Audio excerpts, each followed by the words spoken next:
It is a quiet evening right now, but things could be a lot different by this same time tomorrow. Right now we'll have widespread 70s in the area, 75 degrees for Meridian. Temperatures are into the low 70s for Livingston, 75 for Philadelphia. Here's a look at EMEPA Live radar, and as you see, we have a lot of clouds in place and maybe a few sprinkles out there for some spots south of that I-20 corridor. But we have some steadier rain found towards the immediate coastline there around places like Gulfport. Also down towards the coast, South Mississippi sitting under some tropical alerts. The pink shading, that's a tropical storm watch. Red shading, tropical storm warnings. And you see the green, well, that indicates that we're sitting under some flood watches. But here's a look at the EMEPA live radar view of Francine. It is trying to get its act together out there. This is a different perspective looking at the water vapor imagery. It shows moisture in the mid and upper levels of the atmosphere.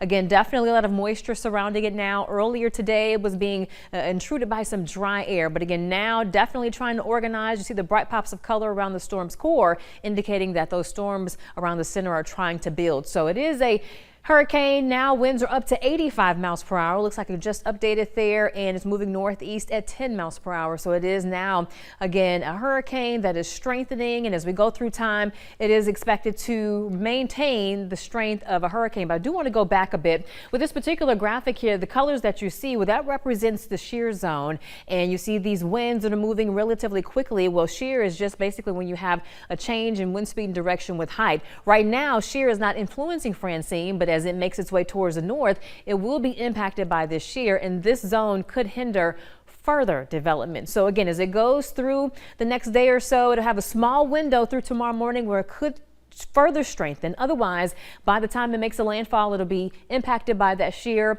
and so therefore is not expected to be much more than the category 1, but we just have to wait and see what happens. Nonetheless, they're going to have some big impacts along the Louisiana coast, and then as it moves inland, it is going to make its way up the state of Mississippi. These little lines you see in the background here, those are different forecast plots, and this is the National Hurricane Center official plot. And as you see, they pretty much agree that we're going to have this storm make its way up the Magnolia State. So lots of rain expected from Francine across the state. Locally for us, there's a possibility for anywhere from 3 to 7 inches on the higher end of things. It looks like the better chance for those higher amounts would be for our western zones. So those spots sit under a flood watch, and this is now through Thursday afternoon. But area wide, stay weather minded, because you could have some flooding rains depending on where those rain bands set up, and also depending on exactly where Francine Center makes its way up. If it's a little closer to us than we would like it to be, then we could definitely have a bit more rain. Regardless, though, being to the east of the center of Francine, we have the possibility for some quick spin-ups or, again, some brief tornadoes. So because of that, there is a low-end threat for severe weather,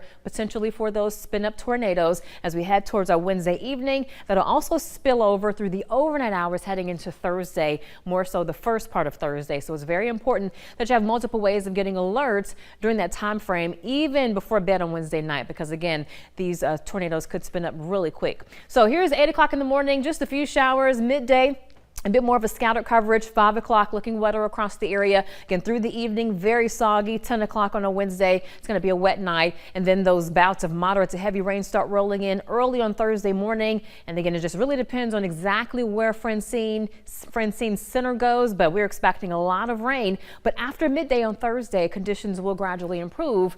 And thank goodness, because the winds could gust Thursday morning, specifically anywhere from 40 to 60 miles per hour in terms of wind gusts. So again, that's enough to create potentially some downed trees, power lines, maybe even some power outages. So again, a brief look at Francine's impacts: heavy rain, strong winds, flooding rain potentially, and again, we have to watch out for those tornadoes. As far as right now, again, not too bad. Overnight lows, though, will bottom out into the 60s, and then for tomorrow, temperatures suffer. First alert both Wednesday and Thursday. This is that 10-day forecast at 10. It's sponsored by the Stephen Wilson Law Firm. But once we get past those 2 days, we do have better weather for our weekend activities. So weekend plans, don't cancel them if they're at the coast. Maybe not the best of beach conditions, but we're going to have improving weather.